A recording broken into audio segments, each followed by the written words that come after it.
Hello and welcome to another informative weekend edition of Jamaica Magazine. I'm your host, Adrian Atkinson. 'Tis the season to be joyful, unwind and share the love. But as we celebrate, there are important safeguards we should keep in mind. Today we are sharing another interesting mix of informative features to help you stay safe, secure and healthy during the festive period. So sit back and relax. It all unfolds right now. Do you know what a disability is? A permanent loss of function in any part of your body is called a disability.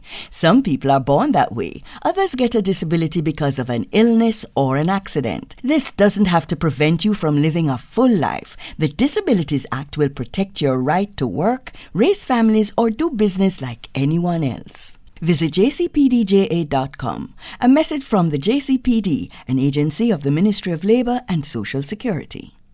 In the spirit of gift giving and sprucing up our environment to reflect the joy of the season, you should be careful and spend wisely and ensure you get value for money. In this feature, the Consumer Affairs Commission shares tips on shopping for the holidays and facts on your consumer rights. Christmas is normally the best time of the year for many persons, and more so for our shoppers. We have come at a time as consumers that it's a very exciting time, very exciting. We have so many choices. We have so many new products coming on the market. And sometimes we get a little confused as to what exactly to do because we just don't know. We don't have adequate information. Well, we're here to assist you. What we would want you to do is when you make your decisions in terms of your purchasing, this heightened, especially during this heightened period of shopping, that you make informed decisions, one. That two, you don't have much of a regret after purchasing. We don't want you to be scammed. We don't want you to be taken for granted. We want consumers to be very intelligent in their approach to spending the little hard-earned money that they have. At the risk of sounding like a scratch record, we just want to remind you of some basic, very, very basic information that you need when you go shopping. First of all, you must ask for a receipt, a proper receipt, not just a listing tape, a proper receipt with all the information. And if you are made an offer for a lower price with the condition that we don't give you a receipt, then that is a red flag.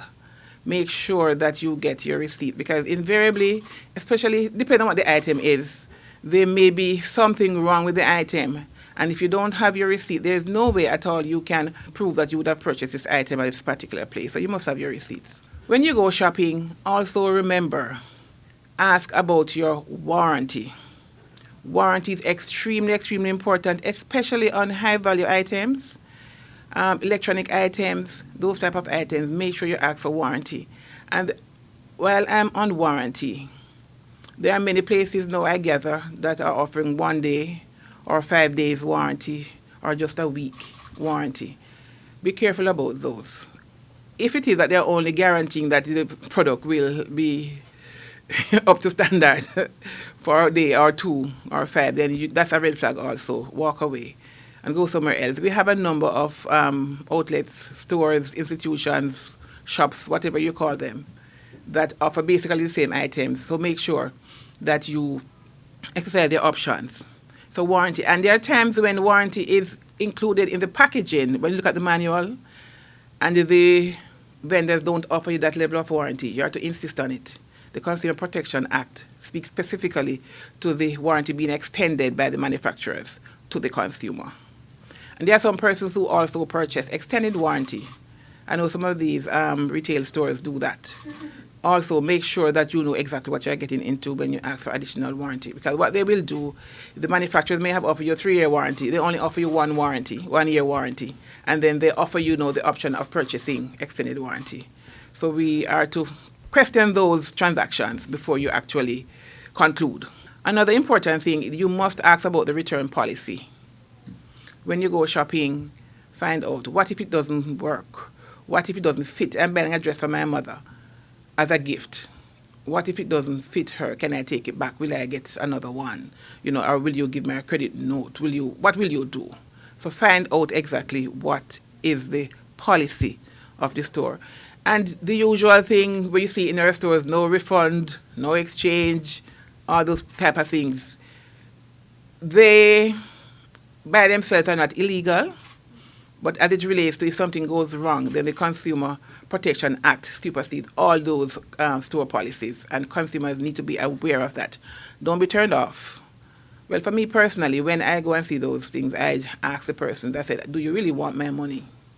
Because to me, that is very unfriendly to consumers. But then again, depends on who we are in terms of when we go purchasing, how knowledgeable we are. Sometimes, we can argue our way out. So remember those basic things. Check out and make sure you know what the return policy is, just in the event that anything goes wrong. As much as it's possible, examine the products in the store before leaving with them, as much as it's possible. Test them as much as it's possible. We don't want when you go home, things that you could have seen or you could have, known before you left the store. When you go home, you have a challenge. And then you have to prove now to the vendor that you didn't damage the product So make sure that you take all these steps. Shopping should be an exciting experience, and many times we get a little bit relaxed in our approach, and we're not as vigilant as we ought to, we're not as careful as we ought to. So we're encouraging consumers, while you enjoy shopping, please just ensure that you do some basic checks and balances as you go shopping. And we have a lot of offerings around this time, a lot of sales, a lot of unbelievable offerings. Check them out. Do the math before. Do the math. And the old time saying, if it is too good to be true, then probably it is. So do your due diligence, ask questions. If you have a sale, for example, if something goes wrong, can I take it back? Because sometimes they have conditions while they're having a sale. So you have to check out the conditions. A lot of stores offer free gifts also along with your purchase. Many times those free gifts really don't work very well. The free gift is a part of your purchase. So if it is that you got a free radio, for example, and you go, it's not working, then you need to take it back. Some persons will say to you, but it's a free gift. No, it's a part of your purchase. That was taken in consideration when they determined the price at which they were selling you. So and the Consumer Protection Act also speaks to that. So ensure that the free gifts are also a part of your purchase, a part of the value that you pay for the product. So these are some of the basic, as consumers, security, especially now, is critical. When you go shopping, try not to be bogged down with a lot of bags, and you cannot help yourself in the event anything happens. If you have to take them to the car, lock them in the trunk. Park at areas that are well lit. Go shopping with other persons. Try not to go alone. So that, and always be conscious and aware. Look around you, your environment, know what is happening around you. Jamaicans consume on average 9 to 12 grams of sodium or salt per day, twice the World Health Organization recommended amount of less than 5 grams or 1 teaspoon of salt, and more ideally, less than 2 grams of sodium per adult per day from all food sources. This excess salt in the diet causes high blood pressure, kidney and bone damage, gastric cancer, obesity, and worsening of asthma. Reduce the amount of salt you consume to no more than 3 to 5 grams, or half to 1 teaspoon per day for adults, and less than 2 grams for children under 11 years of age. Let's shake the salt habit and live healthy. A public service message from the Jamaica Information Service. It's a time of year when food is prepared for the family feast. But whether it's at home or in the commercial space, it's important to ensure this food is handled and stored in a clean and sterile environment. This prevents foodborne illnesses and ensures that what we consume remains wholesome.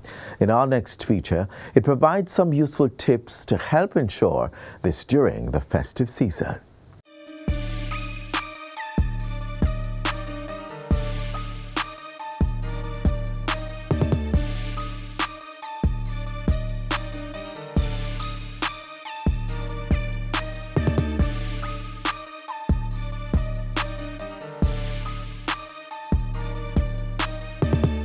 Dangerous strains of bacteria such as E. coli and Salmonella can cause serious health problems when the food we eat become contaminated through improper handling and not being properly cooked.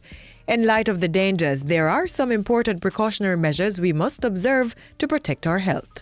We have to make sure we know where we're purchasing our food. If it's straight from the farms, if it's from the market, it's from the supermarket, it's from the meat shop. Ensure that it is clean. When you are preparing the food, ensure that you have a separate cutting board for meats, separate cutting board for vegetables, and you're constantly washing your hands. If you're going to eat out, ensure that the environment in which you're going to take your family is one where you can trust that the food is being prepared in a clean environment. We love our street food, and we encourage, as Consumer Protection Agency, we encourage that economic activity. But we're saying you're to take precautions as well. Ensure that your street food are from reputable persons that you know you can trust. Check the expiry date on food products before purchasing and check them again before cooking. In food preparation as well, the education is to ensure that you separate the raw from the cooked. You know, the raw and the cooked is a totally different environment. So when you mix the two, that's when you have contamination. That's when you have food poisoning. That's when you have a member of the family who might end up in the hospital because they're either very young or they're elderly or their immune system has been compromised.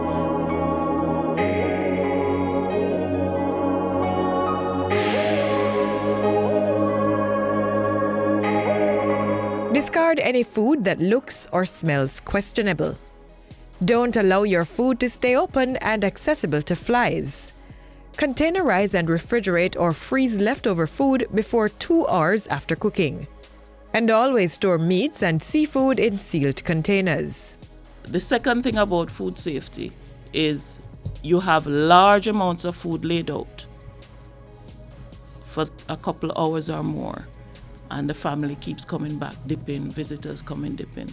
You have to ensure if you have the food out for more than 2 hours, hot food, be very careful, especially if you add sauces and other condiments on the food.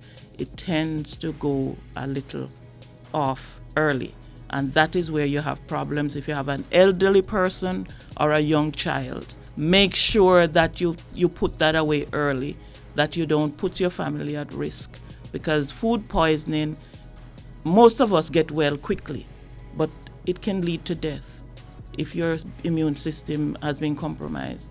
So we're saying be safe with your food. Ensure that when you package them and put them away, they're packaged in portions where when you take them out to reheat, you don't reheat the entire thing and then put it back in the refrigerator. So you apportion it according to what you're going to be using, so you don't increase the risk of food poisoning or any other bacteria entering the food. Ensure meats are cooked thoroughly.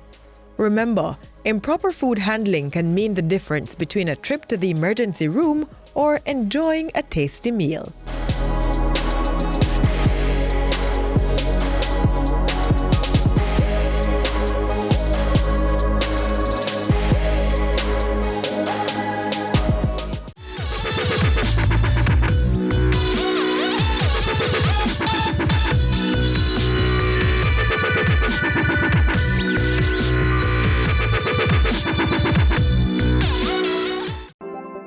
Jamaica Eye is part of an island-wide network of camera surveillance systems designed to increase the safety of you, our citizens. If you have a camera system outside your home or office facing a public space, join us in helping to make Jamaica a safer place for all. Log on to jamaicai.gov.jm today. Jamaica Eye, we're all connected. The Ministry of National Security, creating a safer and prosperous Jamaica.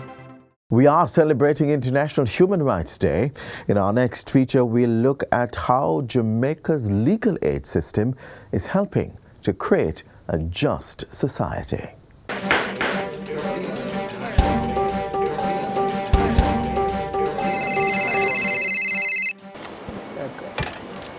Yo.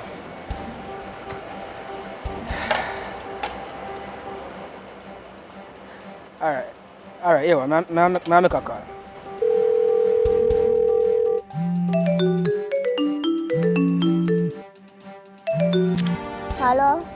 Yeah, Jen, auntie, just get a call from the station here. Them lock up Johnny. Lord have mercy. So what them have him there for? Some gun business in a taxi and them something. Myself out of trouble. Business not even going too right. Oh God. No man, you not affordable money. No. You can go to a legal aid council. Them have a list of lawyer where them provide it free. All right, me love. Yeah man, just go down there and talk to somebody. We will meet you there in a little while. Johnny's case is one of some 3,000 for which the Legal Aid Council makes duty counsel representation each year. The Duty Counsel Service provides for free legal representation from a lawyer at the police station for persons arrested, detained, or remanded. The assigned counsel will visit the person in need and provide help at the various stages: the lockup, identification parade, interrogation, and apply for station bail or bail by the court. Lockup visits and bail application are free of cost and require no application form.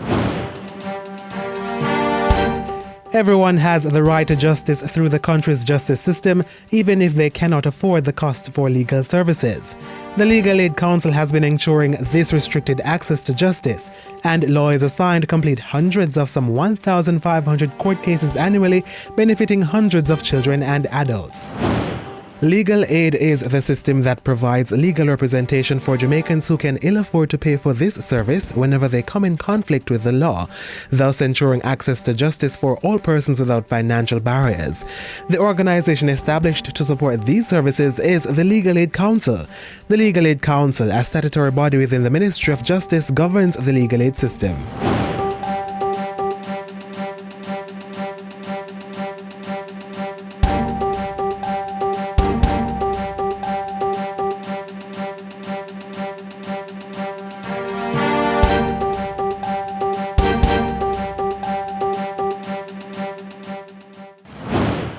For court representation, the Legal Aid Council or the court office completes an application form on behalf of the client and assigns a lawyer to represent the client until the end of the matter. All attorneys assigned court matters are private attorneys required to vigorously defend the right of the client, take full instructions from the client, advise the client, and ensure the best outcome on behalf of the client. Cases involving murder matters only require assigned attorneys to have 10 years' experience or more. Where a defendant requires DNA, handwriting, or other specialized expertise to advance their case, the Legal Aid Council will undertake the cost for a client unable to afford these professional services. While the Legal Aid Council provides full representation in court for clients with criminal matters, the Council only provides consultations on civil matters before determining whether the individual can afford legal representation. Thereafter, the Council provides an attorney to assist with a court matter. The duty counsel representation from the point of arrest to the first court appearance is free and it does not require the completion of an application form. There are two main ways to access legal aid for criminal matters. One is the duty counsel stage. This is where a person has been taken into police custody and you're entitled to a lawyer. No application to fill out, no contribution fee to make from the moment you are taken into custody until your first court date. That is duty counsel. The officer has a duty to call duty counsel. Every station should have a list of the duty counsel available. If they don't, contact the legal aid counsel for an up-to-date list. If it's a family member that comes to the legal aid counsel or the clinics, if the person is in custody, not charged, no application form, no fees. The counselor or the clinic makes a call wherever the person is to an attorney who has his office near to that location and assigns the attorney. The attorney at the end of the matter sends in a claim to us. So the client makes no payment to the attorney. Good morning. Thank you for calling the law firm of Stone and Brighton. How may I help you? So the duty counsel is mandated to ensure that all the rights set out in the law for question and answer are observed for you as a citizen. All the rights and protection surrounding ID parades are maintained. Additionally, if the lawyer observes a child, any person under 18 being held at an adult lockup, that lawyer must make an application for the child to be removed to a juvenile facility. So that's the duty counsel stage. For the court aspects, if the judge observes that the person is without a lawyer, the judge will invite the clerk or assistant clerk to interview the person and grant legal aid. So the citizen is protected at every stage. At the duty counsel stage, some people would have been released after the ID parade, released after the question and answer.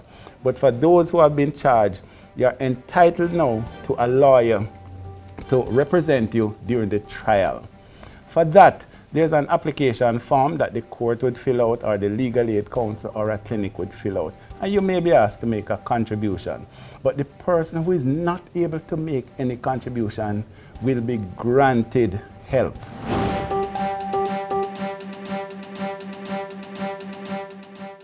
If the means test shows that at the time you're not able to pay anything, then it would be zero contribution. So it is designed in a way that it helps rather than it obstructs. The client will basically be stating whether they have any income and any expenditure, the bills they have to pay, number of children that they have to support, etc. The Legal Aid Council pays the private lawyer for his or her services to the legal aid client at the completion of the matter. If the client can contribute towards the process, they make payments at any branch of Scotiabank and not to the lawyer. That contribution, there's no deadline on it. If the person says at the next month end, we are flexible.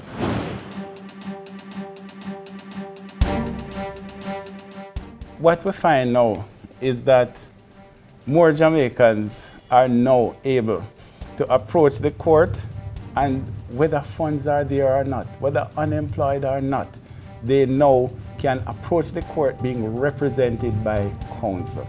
So a lawyer is there to put forward your defense, to speak on your behalf. And we have helped persons who were convicted. And in fact, in one instance, we provided a DNA report at the appeal level, and we were successful. The council continues in its bid to reach more persons in need across the country using a Justice mobile unit acquired through the Citizen Security and Justice Program and its international partners. The unit has been taking the service to some 50 communities, particularly in rural Jamaica and the inner city, yearly.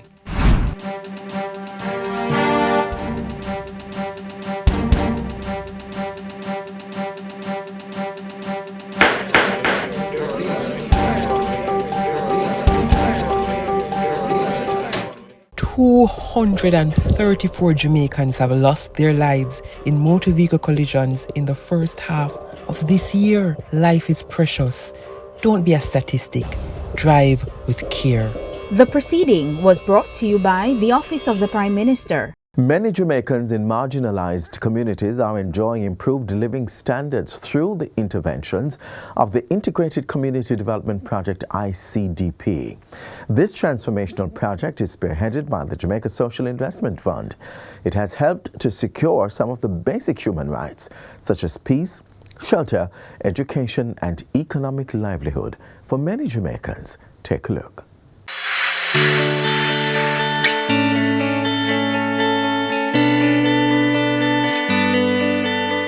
A place to call home, blooming with opportunities for growth and progress.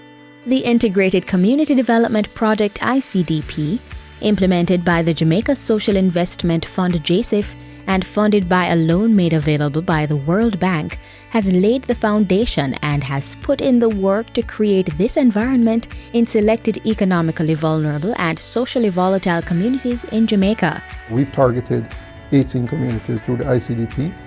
And we believe that we've done a significant transformation in these communities. We engage the community-based organization. They become registered as a legal entity. They sign financing agreements to implement the projects. It allows communities and the residents to see that their leaders can be accountable, their leaders can be effective, and their leaders have the capacity to build their own future. The ICDP has played a major role in facilitating the cleanup and beautification of community communal spaces. Solid waste management was prioritized by the residents in the communities as one of those areas that need to be addressed in order to get true transformation of the communities.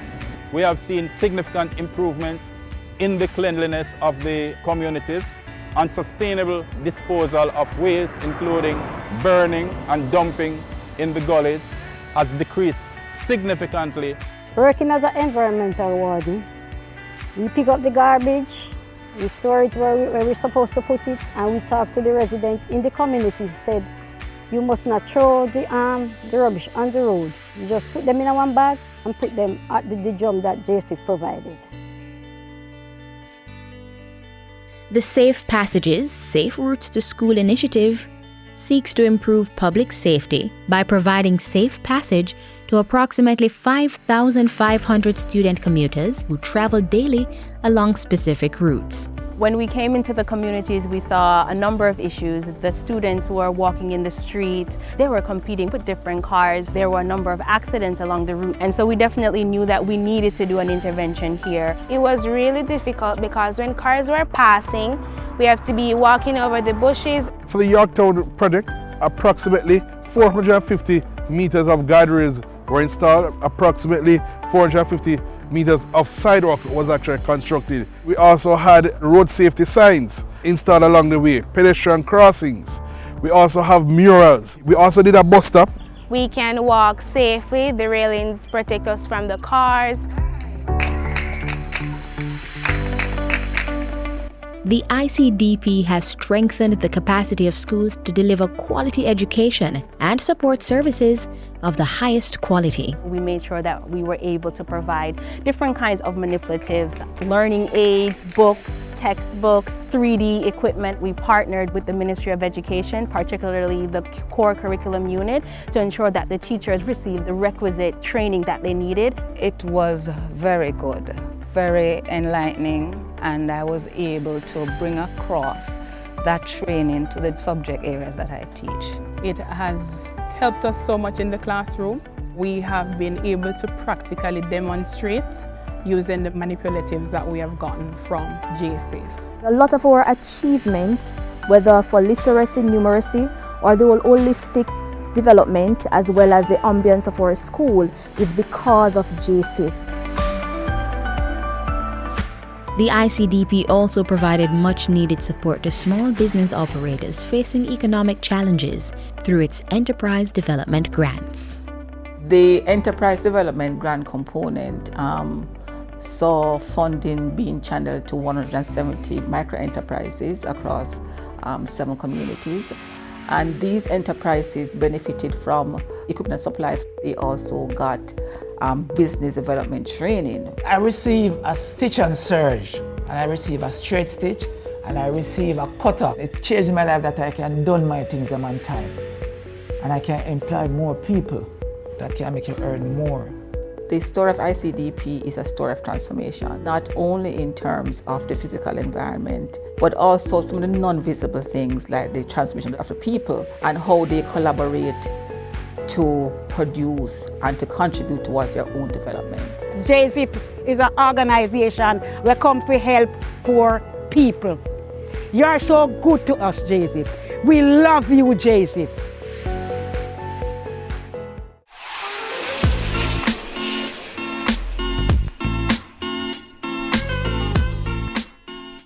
This is where we end our half-hour journey through the pages of Jamaica Magazine. Be sure to join us again tomorrow for another show. Until then, there is more to watch on our website, jis.gov.jm. On behalf of the entire production team, I'm Adrian Atkinson, urging you to do good and let good follow you. Until next time, do take care. This has been a production of the Jamaica Information Service, the voice of Jamaica.